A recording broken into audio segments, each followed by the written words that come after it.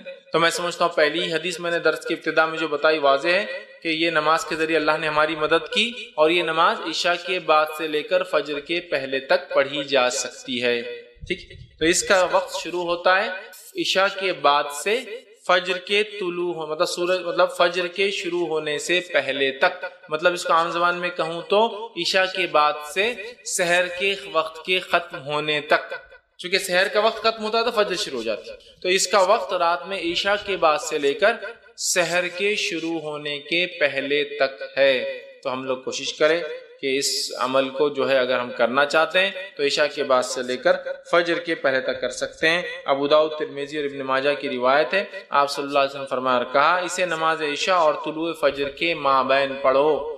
عشاء کے بعد اور طلوع فجر کے شروع ہونے کے بیچ میں کہیں آپ اس نماز کو پڑھ سکتے ہیں، یاد رکھیں، ٹھیک ہے۔ اسی طرح جو ہے آپ صلی اللہ علیہ وسلم فرماتے ہیں، اور صحیح بخاری اور صحیح مسلم کی متفقہ علیہ روایت آپ نے فرمایا اور کہا نبی اکرم صلی اللہ علیہ وسلم رات کے ہر حصے میں نماز وتر ادا فرمائی، ابتدائی حصے میں بھی، وسط شب میں بھی، اور رات کے آخری حصے میں بھی۔ اور یہ روایت حضرت عائشہ سے ہے کہ حضرت عائشہ فرماتی کہ آپ صلی اللہ علیہ وسلم وتر کی نماز عشاء کے بعد بھی پڑھتے تھے، اس کے بعد سے لے کر نماز رات کے کسی بیچ کے حصے میں بھی پڑھتے تھے، اور اس کے علاوہ رات کے آخر حصے میں بھی پڑھا کرتے تھے۔ تو اس سے پتہ چلا کہ وتر کی نماز عشاء کے بعد سے لے کر فجر کے پہلے تک کبھی بھی پڑھی جا سکتی ہے، اور نبی اکرم صلی اللہ علیہ وسلم نے عشاء کے بعد سے لے کر فجر کے پہلے تک پڑھا۔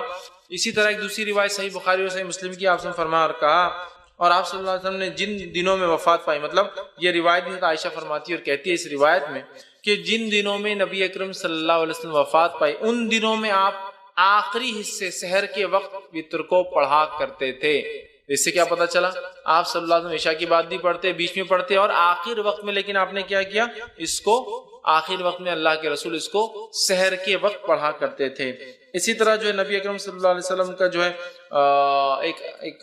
ایک حکم ہے، حدیث ہے جو صحیح بخاری صحیح مسلم کی روایت آپ نے فرمایا کہا صبح ہونے سے پہلے پہلے وتر کو پڑھ لو، مطلب صبح ہونے سے پہلے پہلے تک وتر کو ہم کو پڑھ لینا چاہیے۔ تو پتہ چلا وتر عشاء کے بعد سے لے کر فجر کے پہلے تک کبھی بھی آپ پڑھ سکتے ہیں، اور نبی اکرم صلی اللہ علیہ وسلم نے اس کو عشاء کے بعد سے لے کر فجر تک کبھی بھی پڑھا، اور اس کو ہم کہیں گے عشاء کے بعد بھی پڑھی جا سکتی ہے، لیکن آخر وقت میں پڑھنا افضل ہے، سحر کے وقت میں پڑھنا افضل ہے، اس لیے کہ انسان سوتا ہے، سو کر اٹھتا ہے، اٹھنے کے بعد پھر نفل نمازیں مطلب تہجد پڑھتا ہے، اور تہجد کے بعد اگر وتر پڑھتا ہے تو یہ افضل ہے، یاد رکھیے۔ اب آپ کہیں گے خالی وتر کو رات میں کیوں اٹھنا ہے؟ تو تہجد ہی پڑھنا، لیکن میں تہجد انشاءاللہ آخری میں رکھوں گا وہ حصہ۔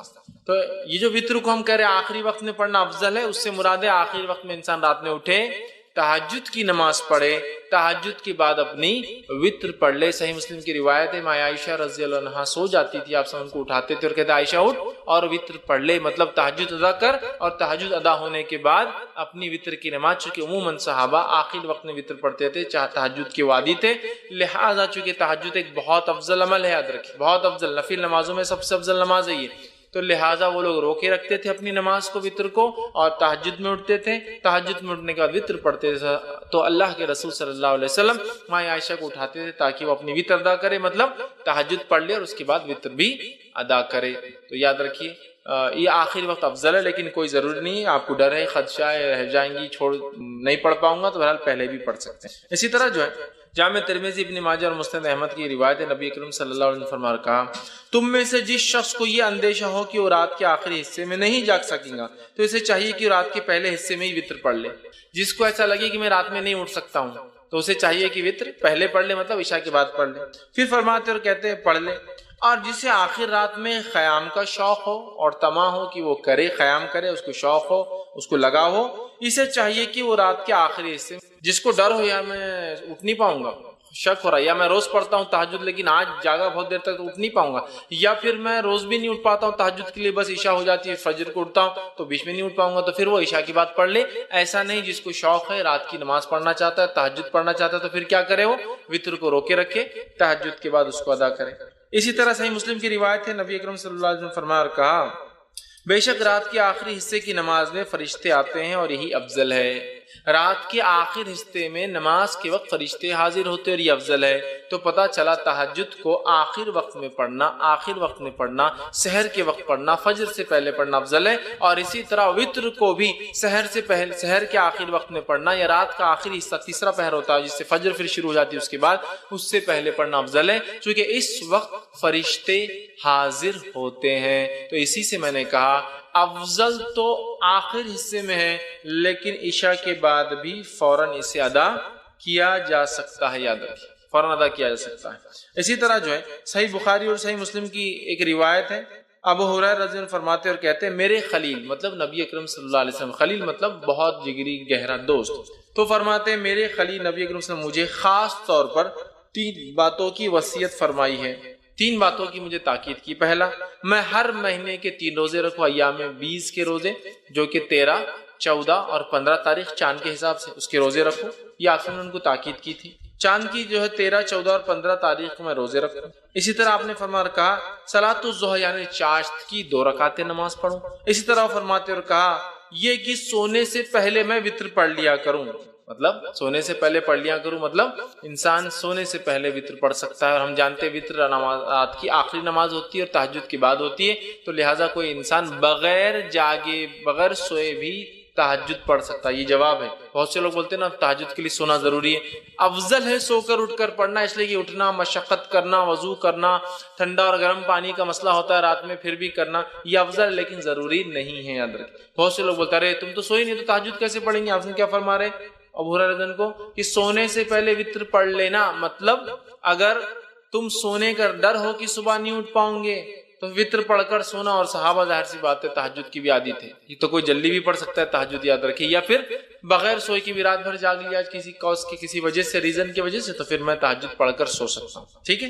اب ایک انسان نے تہجد کی نیت، مطلب مثال کے طور پر آج اس نے ارادہ کیا کہ میں سو جاتا ہوں، اس لیے کہ تہجد کا ارادہ نہیں۔ اب اگر رات کے آخر حصے میں نیند جاگ گئی، سمجھ لیجئے رمضان کے مہینے میں عموماً ہم لوگ وطر کا بھی اہتمام تہجد کا بھی کرتے ہیں، اب یہ سوچا کہ رات میں تو وطر پڑھ لی اور سو گیا، اب تہجد میں اٹھا تو وطر تو آخری نماز ہونا چاہیے رات کی، وطر نماز آخری ہونا چاہیے رات کی، تو اب میں کیا کروں؟ کیا میں ڈبل وطر پڑھوں رات میں اٹھ کے؟ مطلب میں نے وطر پڑھا اور سو گیا۔ بہت سے لوگ سوال کرتے ہیں ہم وطر پڑھ کے سو جاتے ہیں، پھر کیا کریں؟ تو وطر پڑھ کر اگر آپ سو گئے ہیں اور رات میں نیند ہوشیار ہو جائے اور تہجد پڑھنا چاہے تو آپ صرف تہجد پڑھیں گے، وطر کو آپ ڈبل نہیں پڑھیں گے، اس لیے کہ ایک رات میں 2 وطر نہیں ہو سکتی ہے۔ اس تعلق سے آپ سن کی حدیث ہے، ابو داؤد جامع ترمذی اور نسائی کی جو ہے سنن نسائی کی روایت ہے، آپ نے فرمایا کہا ایک رات میں 2 وطر نہیں ہوتی۔ دوسری کی روایت نے فرمایا جو کہ بخاری کی حدیث فرمایا رات کی اپنی آخری نماز وطر کو بناؤ، وطر کو رات کی آخری نماز بناؤ، مطلب وطر تہجد کے بعد پڑھی جانا چاہیے، لیکن اگر کوئی شخص اس ڈر سے وطر پڑھ کر سو جائے کہ میں صبح شاید نہیں اٹھ پاؤں گا اور سو جائے اور پھر نیند ہوشیار ہو جائے تہجد کے وقت، تو اسے وطر کو نہیں پڑھنا ہے، صرف تہجد پڑھنا ہے۔ لیکن کوئی انسان اس کو روز کا معمول نہ بنا دے کہ روز تہجد پڑھتا ہے لیکن وطر پڑھ کے سو جاتا ہے پھر تہجد کرتا ہے، روز کا معمول نہیں۔ اگر میں روز اٹھ کر تہجد پڑھنے کا عادی ہوں تو پھر میں وطر کو اپنی آخری نماز بناؤں گا۔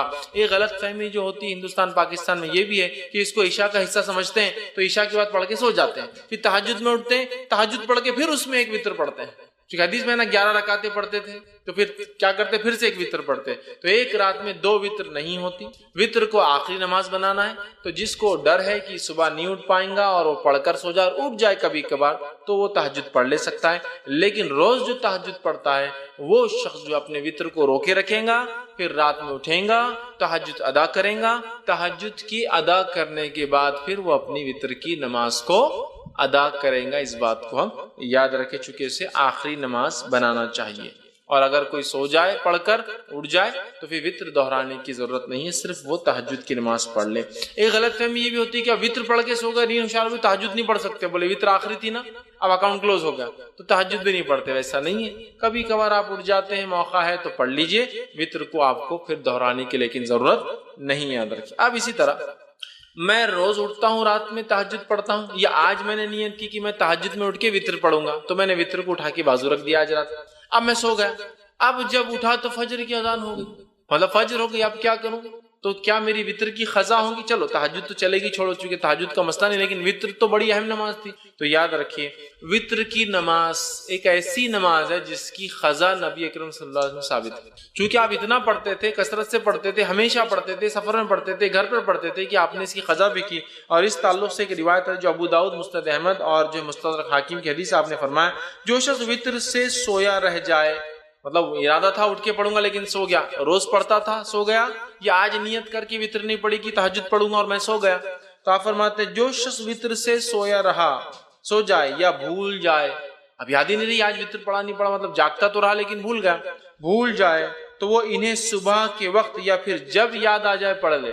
تو پھر وہ شخص اسے صبح کے وقت اور جب یاد آ جائے، حالانکہ وطر کب پڑھنا ہے؟ صبح سے پہلے، فجر سے صبح چالو ہو جاتی ہے، فجر سے پہلے پڑھنا ہے، لیکن جو شخص سویا رہا یا بھول گیا وہ کیا کرے؟ وطر کو صبح پڑھ لے یا جب یاد آ جائے جب پڑھ لے۔ اس سے پتہ چلا وطر کی نماز کی قضا ہو سکتی ہے، لیکن روز کا معمول نہیں ہو سکتا ہے، جیسے روز فجر چھوٹتی تو اسی قضا کرتے، وطر روز چھوڑ کے نہیں ہو سکتا ہے، لیکن اگر چھوٹ جائے آدمی کی، آج ارادہ کر کے سویا تھا کہ تہجد پڑھوں گا، وطر چھوڑ دیا تھا، تو پھر صبح نیند ہوشیار ہونے کے بعد وطر پڑھ لے، چاہے فجر میں اٹھے وقت ہو تو پڑھ لے، پھر فجر کی نماز پڑھے، یا فجر کا وقت ہے تو پھر فجر پڑھ لے، اور اس کے بعد سورج نکلنے کا اگر نکلنا شروع ہوگا تو انتظار کرے، اور نکلنے کے بعد صبح میں پڑھ لے۔ تو اس سے پتہ چلا وطر کی نماز کو قضا بھی کیا جا سکتا ہے، لیکن معمول نہ ہو، بلکہ جو ہمیشہ پڑھتا اور چھوٹ جائے تو، ورنہ آپ جو ہمیشہ ہی کریں گے اس کی قضا ویسا نہیں، یہ فرائض میں سے نہیں، یاد رکھ، ٹھیک ہے۔ لیکن میں نے آج نیت کیا کہ وطر پڑھوں گا، مطلب تہجد پڑھوں گا، وطر پڑھوں گا، یا میں روز تہجد پڑھتا ہوں اور وطر پڑھتا ہوں اور آج بھول گیا، تو اس کی قضا ہو سکتی ہے، یاد رکھ، ٹھیک ہے۔ اب آئیے وطر کی رکعتیں کتنی ہیں، وطر کی نماز سے کتنی رکعتیں ہوں؟ تو وطر کی نماز صحیح بخاری اور صحیح مسلم کی روایت ہے، اب سنن نسائی ہے، مستدرک حاکم ہے، بیہقی ہے، اور اتنی ساری حدیثیں آتی ہیں جس کے اندر آپ صلی اللہ علیہ وسلم سے وطر کی نماز 1 رکعت، وطر کی نماز 3 رکعت، وطر کی نماز 5 رکعت، وطر کی نماز 7 رکعت اور وطر کی نماز 9 رکعت ثابت ہے، اور کچھ روایتوں میں وطر کی نماز 11 رکعت اور 13 رکعت بھی ثابت ہے، لیکن زیادہ مشہور اور معروف چیز جو ہے وہ 1 رکعت، 3 رکعت، 5 رکعت، 7 رکعت اور 9 رکعت معروف ہے، لیکن کچھ علماء نے 11 بھی ثابت کی ہے اور 13 بھی ثابت ہے، لیکن اس میں تھوڑا سا شبہ یہ ہے کہ وہ 11 تہجد کے ساتھ تھی اور 13 تہجد کے ساتھ فجر کی 2 تھی، اس لیے میں وہ نہیں لے رہا ہوں، لیکن 9 رکعت تک تو بالکل ثابت ہے۔ لیکن ہمارے پاس چلن کس چیز کا ہے؟ کیا چیز مشہور اور معروف ہے؟ ہم لوگوں کے پاس جو ہے 3 رکعت مشہور اور معروف، کوئی ایک پڑھ لے تو بھی وہ خارج ہو جاتا ہے، مطلب دھکے پر لوگ اسلام سے خارج ہو جاتے ہیں، مسلک سے خارج ہو جاتے ہیں، بے دین ہو جاتے ہیں۔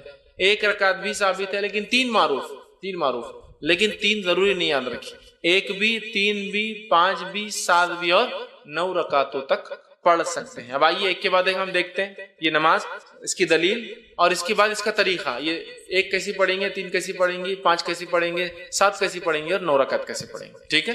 جو آدمی کی جیسی سہولت، صحت، حالات کے اعتبار سے 1 پڑھے، 3 پڑھے، 5 پڑھے، 7 پڑھے، 9 پڑھے، ٹھیک ہے۔ یہ تہجد کی رکعتوں کے علاوہ ہے۔